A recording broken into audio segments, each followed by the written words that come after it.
Herzlich willkommen zu unserem neu eingerichteten Videokanal der AFEGA Research Group. Ich bin Peter Nienke, 70 Jahre alt, promovierter Psychologe und ich arbeite als Coach. Wir, die AFEGA Research Group, sind eine Gruppe von Wissenschaftlern aus Deutschland, Frankreich, Österreich und der Schweiz, unter anderem Biologen, Psychologen, aber auch eine Kosmetikerin, die, angeregt durch die bahnbrechenden Forschungen von Professor David Sinclair, eigene Studien zum Thema Anti-Aging und vor allem den von David entdeckten wirksamen Anti-Aging-Substanzen durchführen.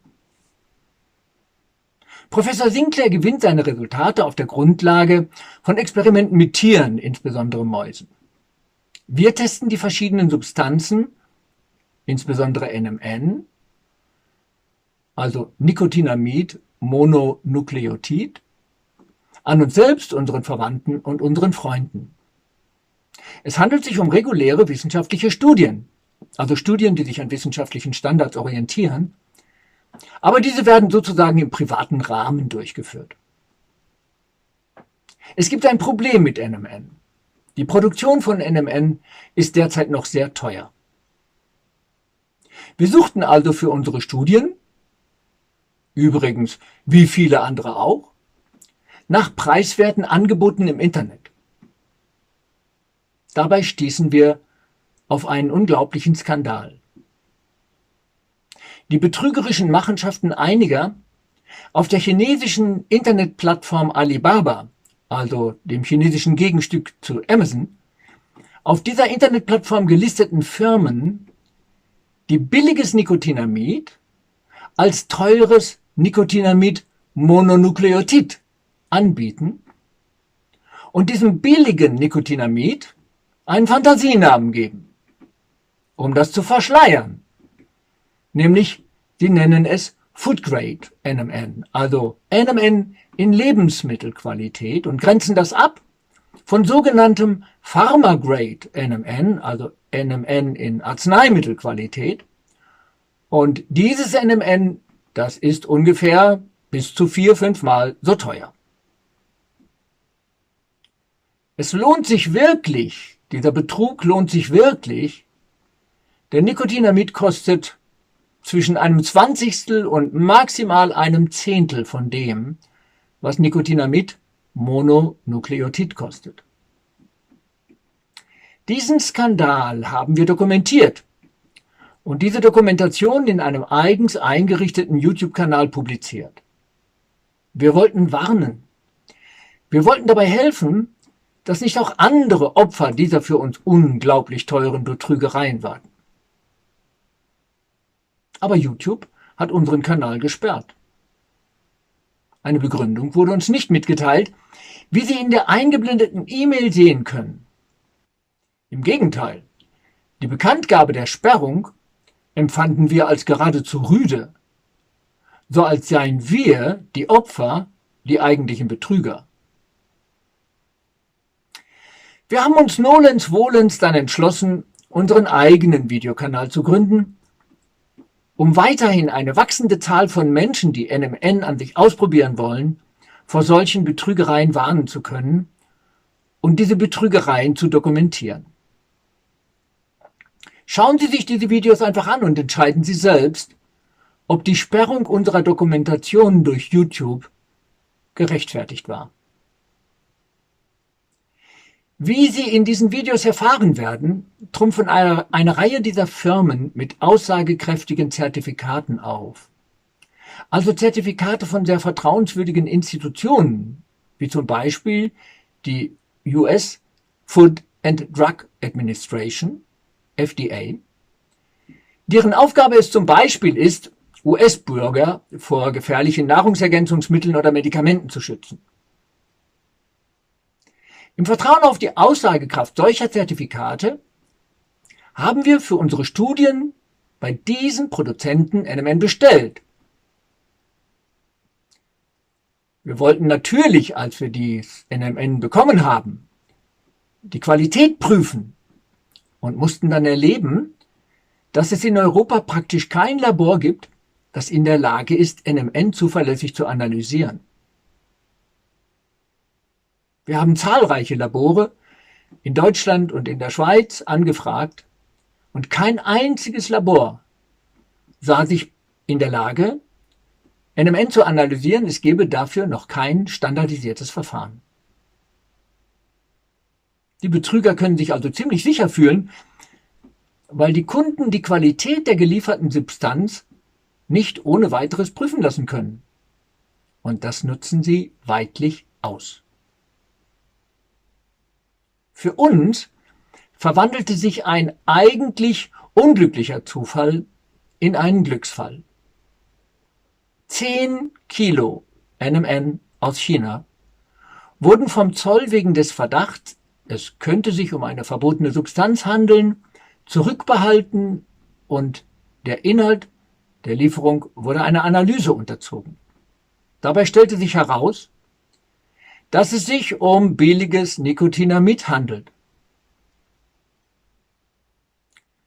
Parallel zu der Lieferung, zu der Bestellung, hatten wir bereits für die 2 vorausgegangenen Bestellungen eine Analyse in Auftrag gegeben. Wir hatten nämlich endlich in den USA ein Labor gefunden, das auf die Analyse von NMN spezialisiert ist. Und dieses Labor bestätigte die Analyse des Zolls.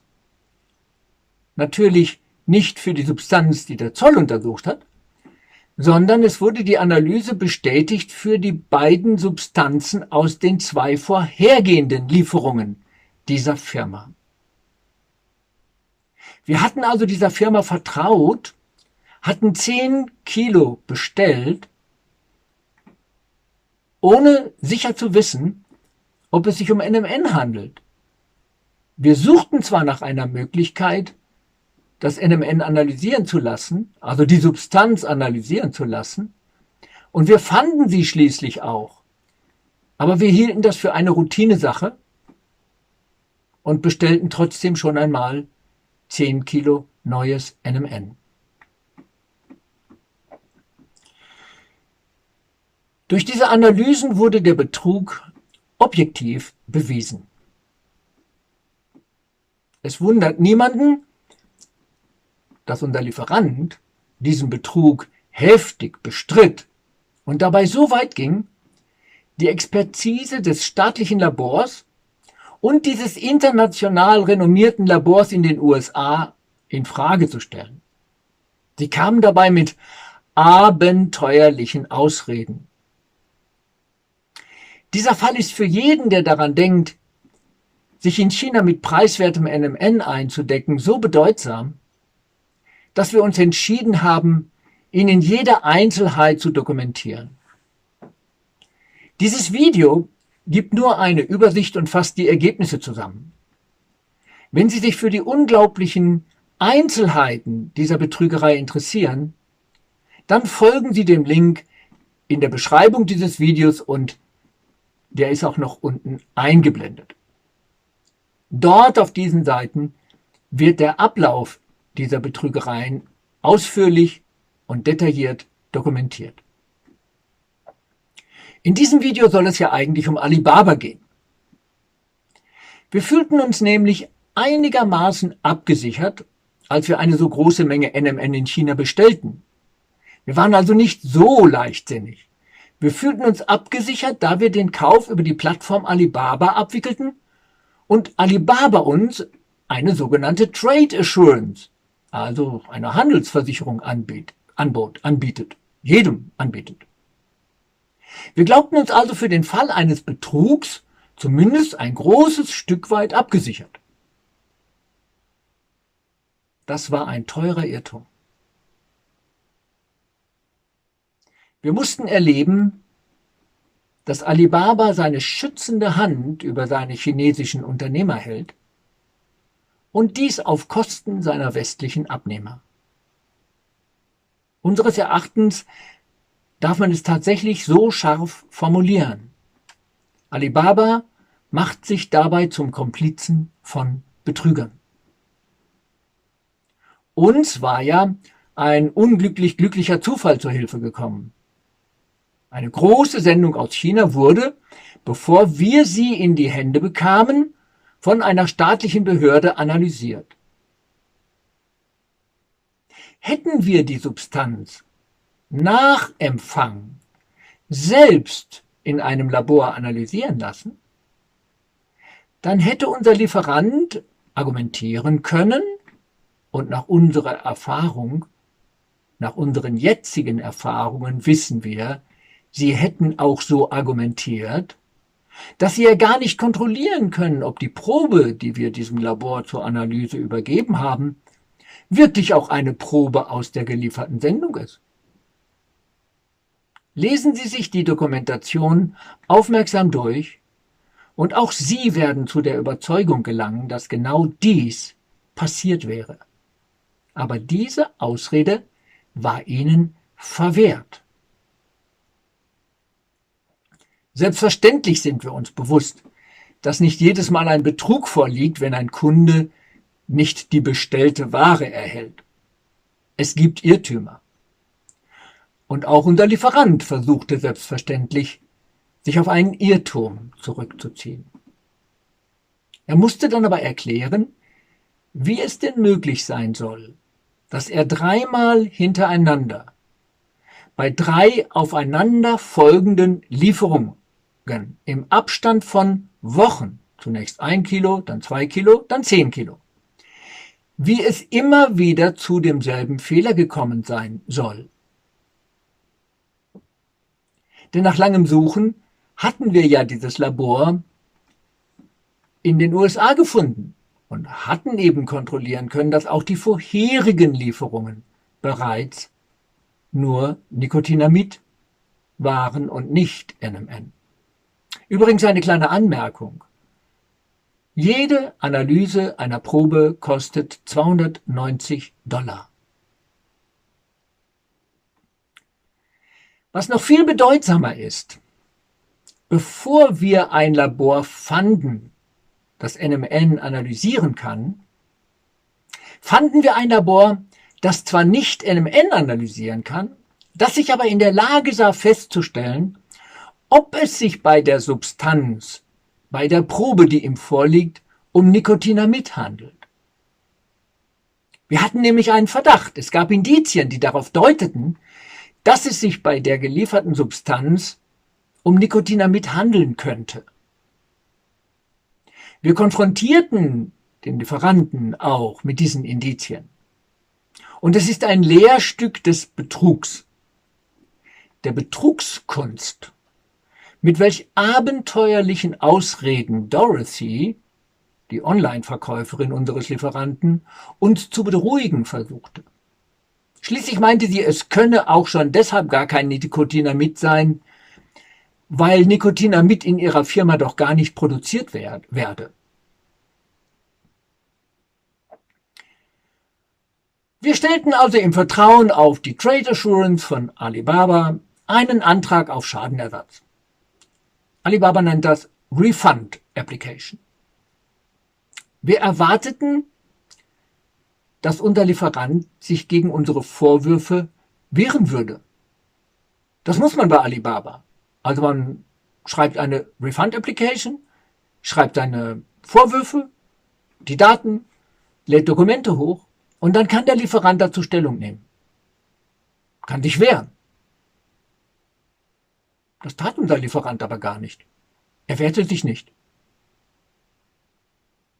Wir haben dann sehr bald gemerkt, das hatte er auch gar nicht nötig. Das Einzige, was unser Lieferant tat, er sandte Alibaba einen Auszug aus unseren WhatsApp-Dialogen. An einer Stelle hatte uns die Verkäuferin vorgeschlagen, dass sie das NMN, das sie uns liefern will, nicht korrekt deklarieren würde, um Schwierigkeiten beim Zoll zu umgehen. Heute wissen wir, das war eine raffinierte Falle, in die wir da getappt sind. Wir haben dem nämlich zugestimmt. Warum haben wir das getan? Warum haben wir einer Fehldeklaration zugestimmt? Nun, wir wussten von Kollegen, dass es beim Import von NMN immer wieder Schwierigkeiten mit dem Zoll gibt, weil diese Substanz in Europa praktisch unbekannt ist. Und NMN ist derzeit in Europa auch noch nicht als Nahrungsergänzungsmittel zugelassen. Es kommt daher öfter vor, dass der Zoll Sendungen mit NMN, die also als NMN deklariert sind, nicht an den Empfänger herausgibt und zurückgehen lässt, zurückschickt. Eigentlich dürfte er das nicht, denn NMN ist keine verbotene Substanz. Aber es passiert immer wieder. Es ist uns sogar selbst passiert, als wir eine Probe dieses vermeintlichen NMN an einen Kollegen schicken wollten. Also 100 Gramm NMN wollten wir einem Kollegen schicken, der an unserer Studie teilnimmt. Es kam nach Wochen zurück. Der Zoll hatte es einfach an uns zurückgeschickt. Der Import sei nicht erlaubt und verstoße gegen irgendwelche Richtlinien. Aus diesem Grunde stimmten wir dieser Fehldeklaration zu. Und das verwendete Alibaba nun gegen uns. Sie ignorierten vollständig den Betrug, den objektiv bewiesenen Betrug, aber sie verweigerten trotzdem die Regulierung mit dem Hinweis, wir seien ja selbst schuld an unserem Problem. Denn die Sendung sei nur deshalb einbehalten worden, weil sie mit unserem Wissen und unserem Einverständnis nicht korrekt deklariert worden sei. Abgesehen davon, dass, falls das richtig wäre, ja auch der Lieferant eigentlich eine Mitschuld trägt, weil er hat die Fehldeklaration vorgenommen und ist deshalb mindestens zur Hälfte dafür verantwortlich. Aber abgesehen davon waren wir fassungslos angesichts dieser völlig unsinnigen Argumentation. Denn der Zoll wusste doch vorher gar nicht, was bei der Analyse herauskommen würde. Es war einfach eine Zufallsstichprobe, die er zog, und zugrunde lag der Verdacht, es könne sich um Drogen oder eine sonst wie verbotene Substanz handeln. Das war der Grund. Und nicht die Fehldeklaration. Diesen Betrug bezeichnet noch heute Alibaba übrigens verharmlosend als das Qualitätsproblem, also the quality issue. Niemals nimmt Alibaba das Wort Betrug in den Mund. Alibaba verlangt von uns, dass wir uns wegen dieses Quality Issues gefälligst mit den Betrügern einigen sollten. Offenbar üben sie schon einen gewissen Druck auf diese Betrüger aus, denn die Betrüger waren schließlich nach Drängen von Alibaba doch bereit, diese 10 Kilo zurückzunehmen, aber nur unter der Bedingung, dass sie das Paket mit diesen 10 Kilo auch zurückerhalten würden. Das bedeutet, dass der Zoll es auf jeden Fall mal nicht einbehält oder gar vernichtet. Das heißt also, die Betrüger verlangen, dass wir das Risiko dafür, was der Zoll dort tut, dass wir dieses Risiko tragen, obwohl sie gar nicht das geliefert haben, was bestellt war. Wir sind nämlich der Meinung, dass ganz unabhängig von dem Problem mit dem Zoll ein Betrug vorliegt. Und dieser Betrug ist objektiv bewiesen. Denn unser Lieferant hat nicht das bestellte und versprochene Produkt geliefert, sondern ein billiges Ersatzprodukt. Und wir haben daher das Recht, den Vertrag zu annullieren und unser Geld zurückzufordern. In den Dialogen werden Sie lesen, dass Alibaba aber sehr, sehr viel Verständnis für die armen Betrüger hat, die doch verständlicherweise erst das Paket zurückhaben wollen, bevor sie uns das Geld zurückerstatten. Nur nebenbei. 10 Kilogramm Nicotinamid kosten irgendwie zwischen 180 und $200. Bei diesem Paket, bei diesen 10 Kilogramm, geht es aber um ungefähr $10.000. Es ist also so oder so lächerlich. Alibaba ignoriert bis heute das Vorliegen dieses Betrugs vollständig. Wie gesagt, sie halten die schützende Hand über ihre chinesischen Unternehmer. Und das wirklich Skandalöse daran ist, dass Alibaba durch unsere Beweise objektiv weiß, dass mindestens diese Firma betrügt. Wir haben es mittlerweile von 4 weiteren Firmen nachgewiesen, dass sie betrügen. Dass Alibaba aber nichts, aber auch gar nichts unternimmt, um andere Kunden vor diesen Betrügereien zu schützen. Die Firma ist weiter bei Alibaba gelistet und sie bietet dieses Fake NMN, das sie Food Grade NMN nennen, weiterhin bei Alibaba an. Bei Amazon wäre eine solche Firma schon längst gesperrt. Nicht so bei Alibaba. Es ist daher wahrlich gerechtfertigt zu sagen, dass Alibaba sich durch sein Verhalten zum Komplizen von Betrügern macht.